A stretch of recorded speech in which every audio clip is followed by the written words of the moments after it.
Another interesting thing about Dennis is he mentioned a lot how his work with his sports psychologist was really helping him, and that's something Swiatek talked about a lot too. So I got to say, it's nice to hear some of these young players, A, turning to a sports psychologist, and B, being so open about it. So it certainly bodes well for the future for Dennis. That's working out pretty good for you too, Mark, isn't it? I'm my own sports psychologist. We have our good days and our bad. We'll move over to the Canadian women here, and it's funny because it wasn't necessarily the two names you thought were going to have the deeper runs in Paris, but Jeannie Bouchard first and foremost. I mean, is there any player who's needed a reversal of fortune as much as Jeannie? And Mark and Caroline, you guys have talked to her many times over the years, and I don't want to put anyone above another, but Mark, I do believe she said once that you were her, what did she say? You tell me. Favorite reporter. Right. That's okay. She was talking about why she likes playing in Toronto. So just to put it into the context there. But we got to keep that head fitting within that square. But anyways, but she certainly earned it. And for those of us who followed her, it certainly hasn't been for a lack of effort. Recalling the Rogers Cup last summer, where even though she lost in a very competitive first round match to Bianca Andreescu, she stuck around for the rest of the week, practicing multiple times a day out there, and certainly didn't have to do that and not under the spotlight in Toronto here. So what do you guys attribute the reversal of fortune for Jeannie and her sudden, I mean, she's looking like a top 100 player again, isn't she? Yeah, and from what I've seen on court from her, she looks really fit, and that's kind of going back to her success in 2014. That's where COVID and the time off helped a lot of players who were healthy because they could focus more on their fitness. They had more time during the year to actually work on that as opposed to just trying to maintain it. And Jeannie was even trying to up her fitness about a year ago. But now I think we especially saw it in Istanbul ahead of the French Open. She just looks quicker getting back to the middle. And her game, as it always has been, has relied on the strength of being aggressive at hitting the ball early. And it's easier to do that when you can get to the ball quicker and sooner, even if it's just a half a step faster than you could before. So for me, that's been the big difference maker for her. And a year and a half ago, I mean, she wasn't able to string together wins for months. And now you see that she's been able to string together some wins. So you can't underestimate either what confidence and seeing your hard work pay off has done for her. So I'm happy for her. She looks good, and it's nice seeing her kind of back in form. Yeah, 332 in the world at the pandemic pause, and now up to 140. I agree. A lot of it is the physical fitness. She said she didn't take any time off once the pause happened, and she was right on the court the next day. She's been working with Gil Reyes, Andre Agassi's former strength and conditioning coach. It's funny, when had that amazing year in 2014, it felt like she had a really good team around her, and then she made some changes. And now I think on top of the physical fitness side, she's really built a good support system around her, because Gil Reyes, who she works, that's why she's based in Vegas, and she spent some time with Andre Agassi and Steffi Graf, just talking to them and just having them kind of, she was saying, like, I get texts from Steffi Graf and it's still shocking to me. Like, I'm like, look at this, like Steffi is. So I think that boosts you a bit. She worked a bit with Renee Stubbs in the summer.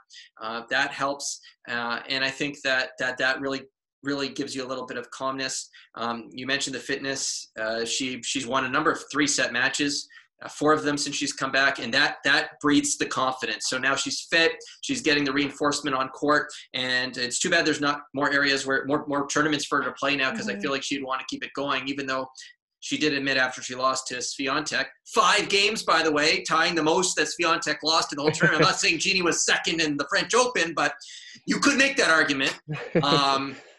It's too bad. Why you're her favorite, because you say Jeannie apologist. No, I mean it's she's had a great run. It's great to see, and if she's back and Leilani continues to go on her run and Bianca returns, I mean Canada's Billie Jean King Cup team is looking pretty darn good. Yeah, I think that would be a relatively stacked team. We saw the Canadian men's team at Davis Cup and what they did last year, and that was without Milos Raonic. You think what they could do with their full squad, and the women as well. We spoke to Jeannie at the front end of July as well, and she talked about the work she put in with Gil Reyes in Vegas, and it definitely made a difference. I also wondered if it really helped her being in that world team tennis environment. She was playing around all these top American players, like very high level tennis, and she was totally holding her own. So I think in some sense, it's given her or rekindled that sense of self-belief on the court that like she belongs with those players. And to me, when I watch her, you know, that ranking, and often the ranking is just a number on the women's tour. I mean, we just saw a 54th ranked player win the French Open, but Jeannie Bouchard, her best level of tennis is nowhere near 140. And right now, to me, she's playing top 50 level. And she had the right attitude when she came back. She was going to play anywhere. She went to Charleston for that invitational. She needed a wild card to get into qualifying for Istanbul before she made the final there. And she's got the right mindset. You know, and I was talking to Heidi Altabach, the Billie Jean King Cup captain coach, and she's like, as long as she has the right attitude and going into these smaller events, she's going to be fine because the tennis is there and the physical fitness is there. So it's really nice to see. She also mentioned she had really looked at her diet during the break as well, which she said is the first time she really thought about that, and she was feeling like more energized just in general. Cut out some gluten and sugar, and so little tweaks like that obviously make a big difference for the high level athletes. So there's just been a lot of things that have started to come together, and hopefully we can see her keep going.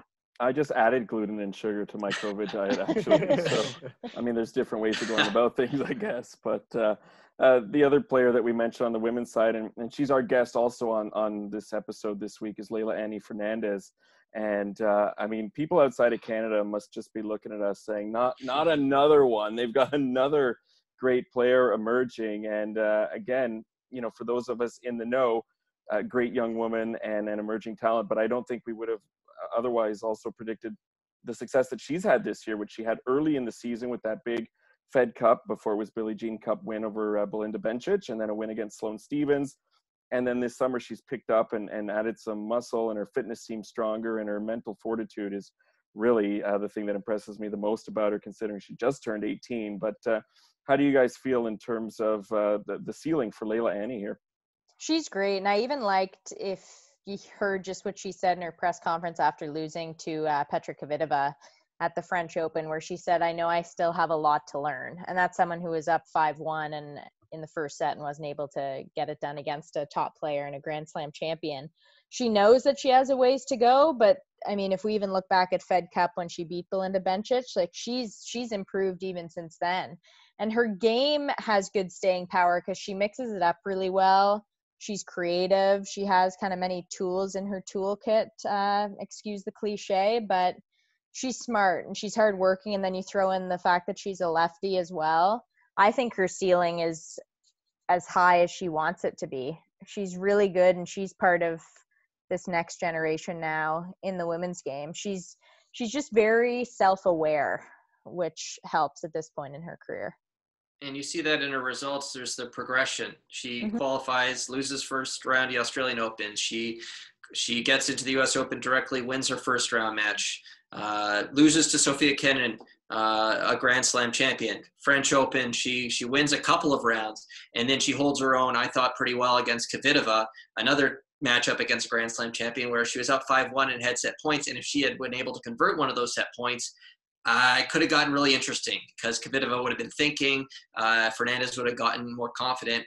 And she's not the most imposing player on the court at 5'4" on a good day, as her dad says, but she thinks the game very well. Obviously, that's the great equalizer for her, despite the size discrepancy in most of these matches.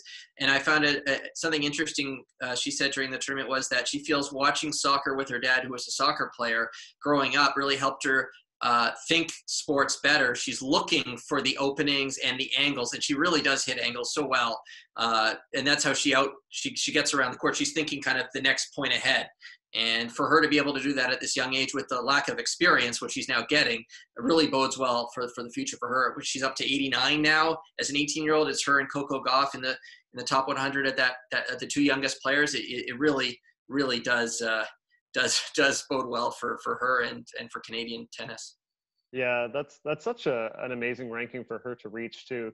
And she sets clear and concise goals. She had said she wanted to get to top 100 this year, and you would have excused her for not doing it given we missed 6 months of the year, and she still manages to do it and get inside the top 90 without 6 months of tennis. So for her to make that progression. This is a player who won the juniors French Open title last year, and now she's making third rounds of majors.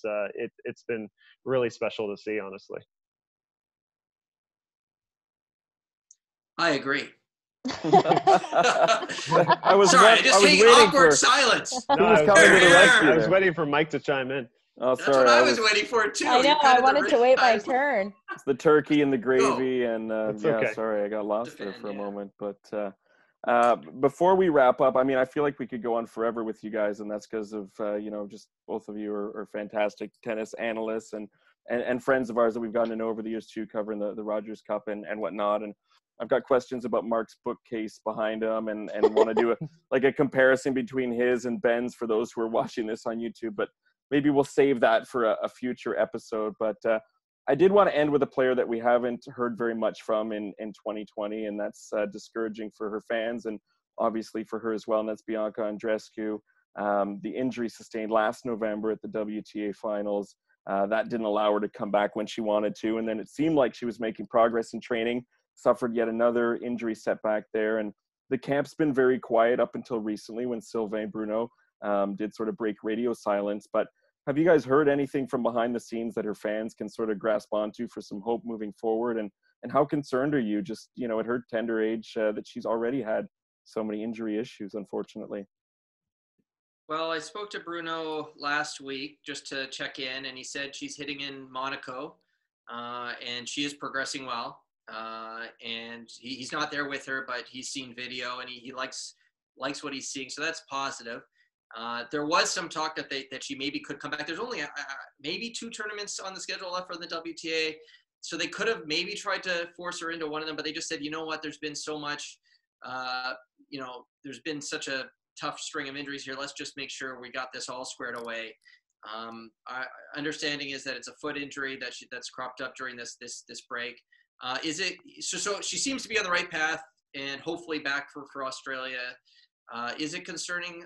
I think it has to be a little bit, of course, just because she's young and she's already had to deal with the foot, the back, the knee, the shoulder last year.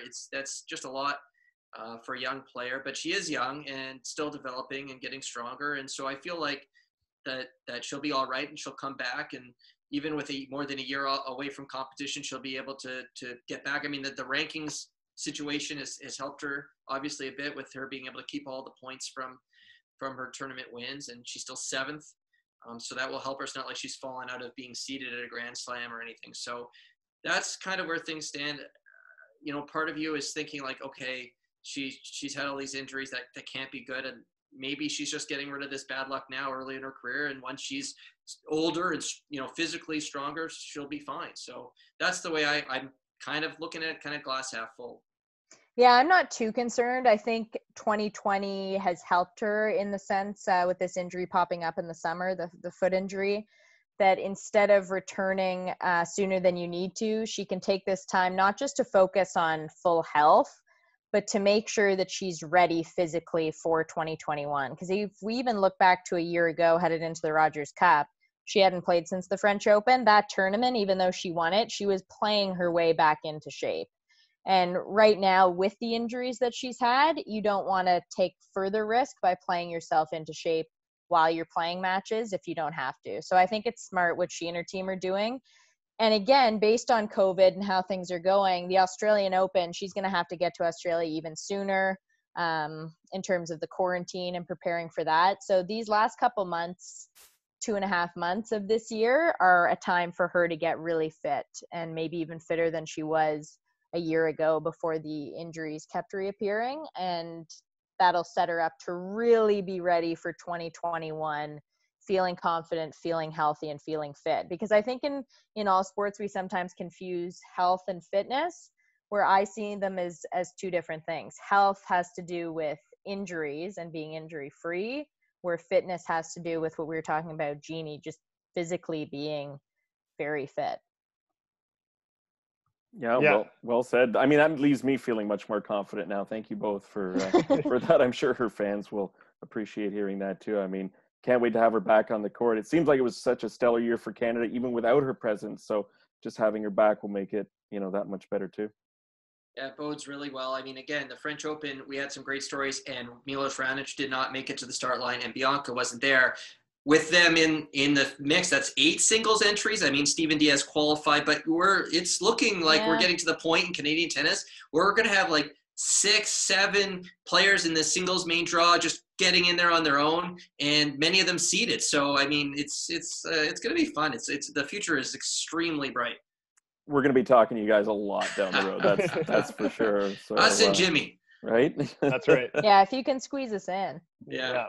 We're doing our best. And hey, look, on that note, it is Thanksgiving weekend here in Canada for those who weren't familiar, who are listening from elsewhere. And we're really thankful for both of you to take the time. And again, having, the tennis experts from both TSN, Mark, and Caroline at Sportsnet, which are Canada's 2 main sports leaders.